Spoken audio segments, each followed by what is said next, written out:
Thank you everyone for coming tonight and for being with us on this beautiful Friday evening.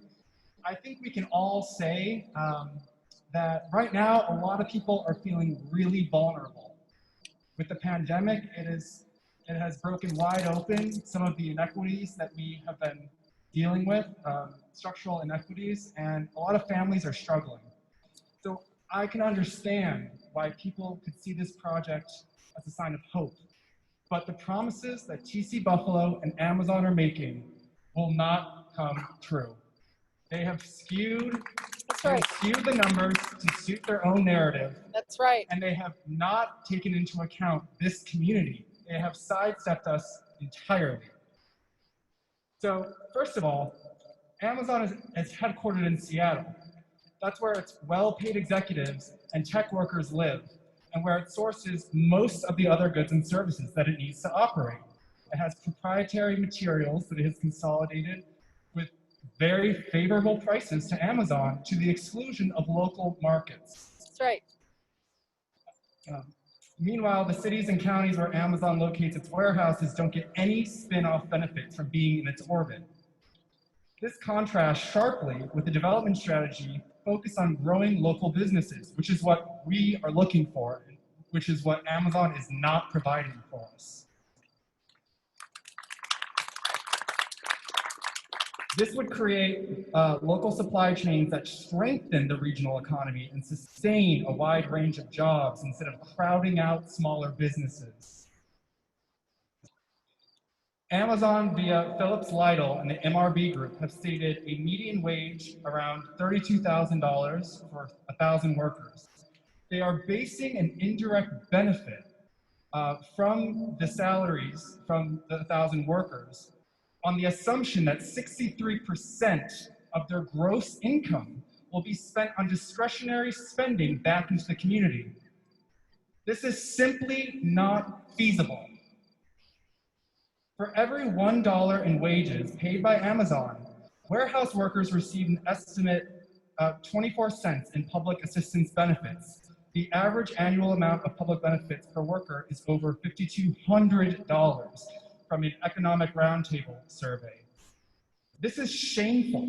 One of the wealthiest companies in the entire world should not have a portion of their workforce having to depend on social safety nets to get by with their families. Amen.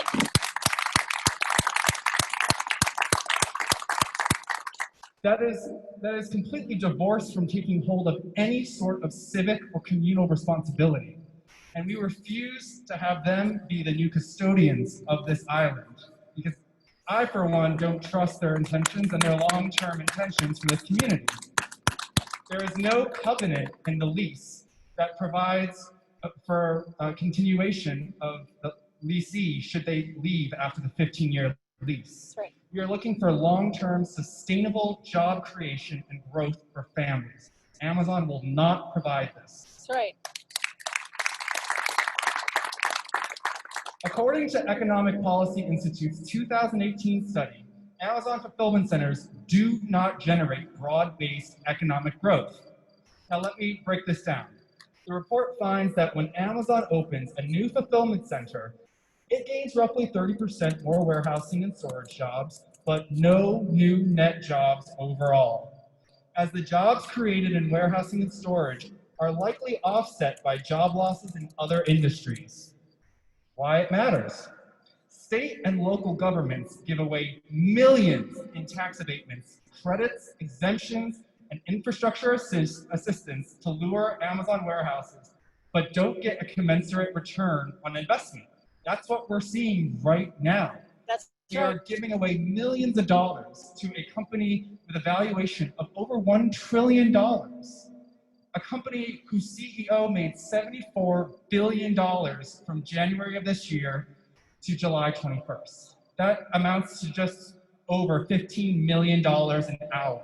And they're throwing $10 million at us to throw us a bone to push this through our town. That's wrong. Oh! Amazon has stated publicly that they are committed to fully automating their warehouses. They've gone on record. This is an objective of their company. Amazon actually destroys more jobs than it creates. While local brick and mortar retailers employ 47 people for every $10 million in sales, Amazon employs just 19 people per 10 million in revenue. This means that as Amazon grows and crowds out other businesses, the result is a net decrease in jobs. And they're not even trying to hide this fact. As I said, they've gone on record as saying they want to automate jobs in the future. But not only that, but look at their design intent. About 2/3 of the square footage of this warehouse is for robotics. It's right there. So this is not a business model that will sustain us in the future.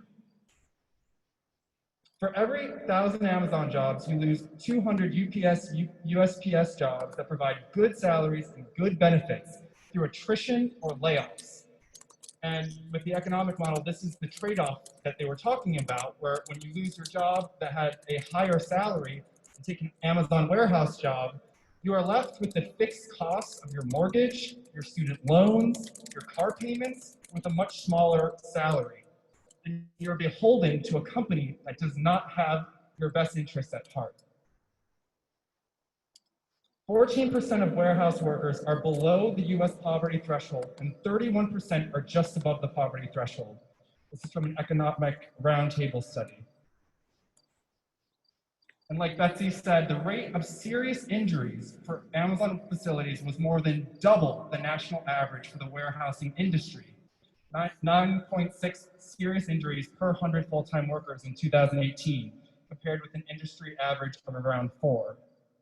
A former Amazon senior safety manager said, "It's well known internally that the injury rates are too high, but there's no way Amazon will slow down. It's not a conversation that can be had," the former manager said. "We're never going to fix safety at Amazon because we're never going to fix what the real issue is." At Mark Poloncarz' recent press extravaganza last week, he made the following statement: Amazon would be treated no differently with regards to its tax benefits and tax incentives than Perry's ice cream. Just let that sink in for a minute. Amazon is one of the wealthiest companies in the entire world, and he is comparing that to Perry's ice cream, a beloved local company that pays taxes, employs local people with around 250 employees, and has revenues of around $112 million.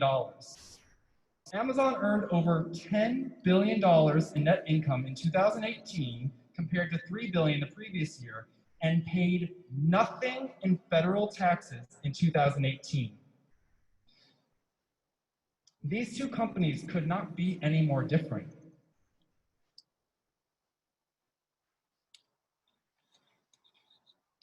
Project Olive is an Amazon warehouse that handles small, sortable products.